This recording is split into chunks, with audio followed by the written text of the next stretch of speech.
Hindi mapalaki. So, hello guys, good evening.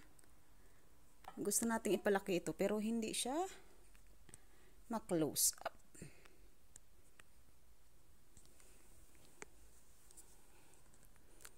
Subukan natin ganyan. Ano talaga eh. At kaya. So, adi bale. Okay lang. So, hello guys, welcome to my channel again. So, marami tayong timba as you can see. Kasi guys, maglalaba ako ngayon. Kanina ko pa binabad yan, mga binabad ko ng mga 1 hour. Oh, mga 1 hour. Hello guys, good evening sa ating lahat. Ngayon sa amin is magsi-6 pa lang ng gabi pero maliwanag pa. Kasi dahil sa summer time. So yun guys, ito yung maglalaba tayo. Kasi itong mga damit kasi ng anak ko, hindi pa ito masyadong luma. Kumbaga binili ko ito ng siguro mga 3 months ago. So, mas gusto ko, nilalabhan ko siya paminsan-minsan sa kamay lang. Kasi, ayun nito. Kasi mas maganda yung kulay niya kung nilalabhan sa kamay. Kaya lang hindi ko naman din kaya maglaba. Kagaya lang. Ngayon, kasi guys, ngayon taglamig na. So, kailangan talaga kung hindi ilalagay sa washing machine,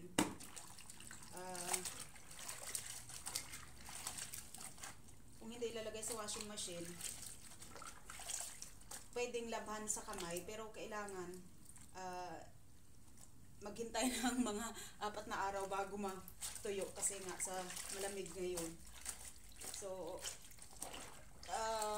kahapon, nung isang araw, kahapon at ngayon, saka hanggang Martes, ang temperature ay nasa 20 degrees Celsius lang. Ngayon, afternoon, pababa na siya ng pababa. Hanggang sa mag 15 degrees Celsius na lang, 14, 13, tapos hanggang sa mag 4 degrees Celsius below. So, kaya, kapag ganitong buwan, September, October, November, hanggang April, sobrang lamig guys.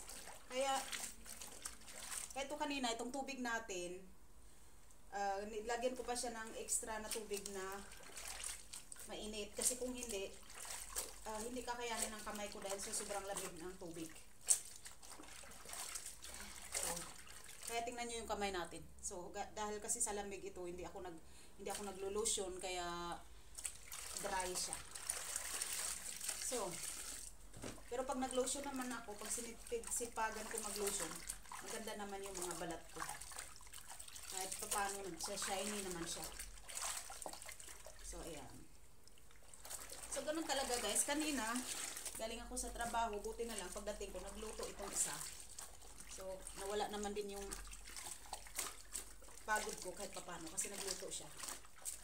Tapos bukas, o mamaya pagkatapos ko maglaba, lulutuin ko yung manok, gagawin kong adobo. Para bukas, bago ako malis sa papasok, kakain na ako ng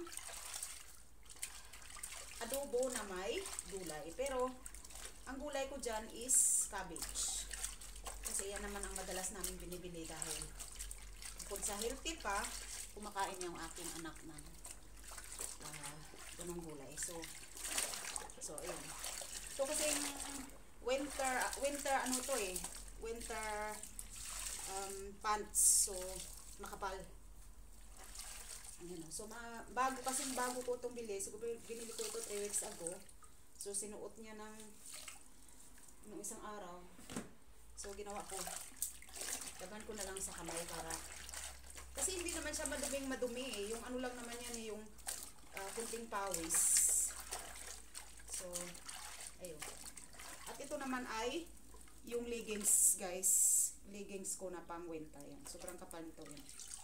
So, yan ang loob oh. Tingnan nyo. Ayan ang loob. Kasi nga, leggings, thermal, thermal leggings ang tawag dito. So sobrang makapal kasi extra talaga ito para sa pang winter. So, yan. Babanlawan na natin kaya ang lamig-lamig ng tubig. Oh, guys, ang lamig ng tubig. I told you, sobrang lamig ng tubig. So, ayun, at isampay natin sa sampayan. So, itong aking mga gulay na nakikita nyo, itong may sili ako dyan, tapos bulaklak, pero ngayon is siguro mga, sabihin na lang natin in 2 weeks, aanihin ko na yan. Kasi, masisira siya sa lamig. So, dito ko na lang din isampay. At bukas isampay ko sa umaga kasi sa sobrang lamig, kaya isampay ko ulit bukas din sa labas kung medyo mahangin-hangin. So, ayun. Ang tubig natin ay sobrang lamig. Pero kaya pa naman ng kamay.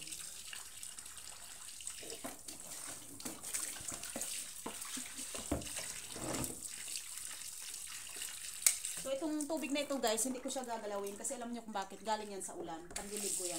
Kasi umulan dito ng 4 na araw sunod-sunod. So, napuno talaga yan ng tubig galing sa ulan. Kasi yan ang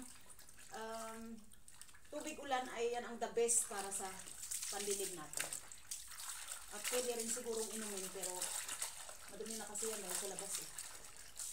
So yun guys, maraming salamat sa inyo. Thank you so much for supporting my channel guys.